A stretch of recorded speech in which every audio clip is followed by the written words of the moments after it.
Hey everyone, I got a weird ear blockage thing, so I can feel it feeling weird, but you can't. Tonight's film is a very fun film, and it also feels fitting to show as an homage to LA. Los Angeles is like a second home to me, in addition to OKC, where my girlfriend lives. It's a wonderful city. I lived there 20 plus years. If you know any folks there, they definitely were affected by fires and destruction. So in terms of film, something that's great about LA is that the city's like an actor, and the camera loves it, and it loves the camera. And it's a very versatile actor. It plays many versions of itself. So I'm showing this film in honor of LA, which has many ties to Oklahoma, and so does the film we're showing. The film is called City of Fear. It's a fun film. Came out in the later part of the noir era. Mildly trashy, which was from 39-ish to 59-ish. The few noir films that make reference to a nuclear fallout. Only really one other one, Kiss Me Deadly. But this one could be categorized as something that I like to call pandemic noir. Maybe I didn't coin that phrase, someone else might have. But I discovered it during the pandemic, or Pandemic 1. It's a film called Panic in the Streets, set in New Orleans. It's a film called Killed at Stock, New York, set in New York. There's this one, City of Fear. I watched this particular film during the pandemic, and it was kind of a pandemic comfort to me. So if you feel that we're living in uncertain times, now maybe it will comfort you, or enhance your anxiety.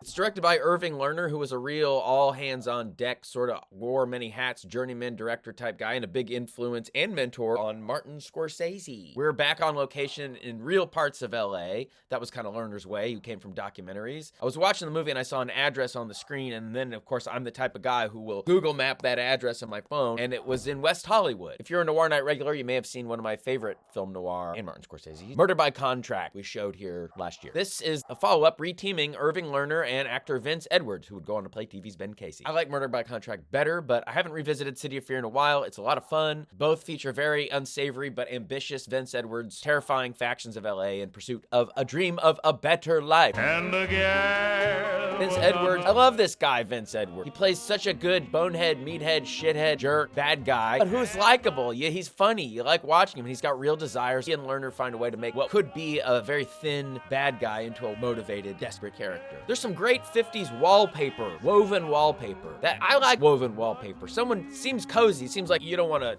rub your face on it, your soft face on it, but I'd love to touch some woven wallpaper. Doesn't that sound good? Anyway, there's woven wallpaper. There's also just other fun wallpaper designs in this movie. I also love a lot of the late 50s design and technology of the day that's probably a product of the post-war economic boom. See how smart I am? But of course it's now outdated. Watching it feels like you're transporting in, what's the plot like? You asked me. I heard someone think that. So Vince busts out of San Quentin. He's got a loot with him. Thinks he's nabbed a canister, a cylinder of some bebop zip-dabby-doo heroin, baby. But instead, it's Cobalt 60. Anybody know about Cobalt 60? It's something that could do some gnarly shit to anyone who comes near it. Don't touch that Cobalt 60. I haven't totally figured it out. It's always open to interpretation in any movie. What is Cobalt 60 a metaphor for in this film? Something. I bet it's probably a metaphor for the American dream. Irving Lerner was no dummy. He put smart metaphors in movies. This Cobalt 60 seems to make Vince Edwards metamorph into a worser version of a not great guy. It's fuel for the worst elements of him. Lyle Talbot appears in this film. This damn actor will show up for anyone, anytime. I'm there. He died at age 94 with 336 credits under his belt, according to IMDb University, including Ed Wood's jailbait. Guy shows up. I respect that. Respect an actor who just shows up and does their job. There's also a great gum-smacking beatnik character who smacks his gum. Guy's a heroin-y beatnik smacking his gum. Played by a character actor named Sherwood Price. Shot by cinematographer Lucian Ballard, who is from Oklahoma. I believe he was part Cherokee. He was from Miami, Oklahoma. Miami. Great. Stanley Kubrick's The Killing, which supposedly Stanley Kubrick was like, stand out of the way, I got my own ideas, and he didn't like that. He also shot a ton of Sam Peckinpah's Getaway, Wild Bunch. Personal favorite of mine, have I mentioned it? Murder by Contract. Born in Miami, Oklahoma. Miami. He made his way to Hollywood, where he worked his way up an apprentice in camera department in the 30s on crews of German Jews. German expressionist filmmakers like Joseph von Sternberg, Ernst Lubitsch, which is subsequently the filmmakers you can trace the visual style of film noir to film noir. Our Oklahoma boy, Lucian Ballard, was trained that way. Most importantly, there is a Noir Night regular who comes every month, and she knew Lucian Ballard. And she said that he was charming and handsome. I think she met him on a cruise.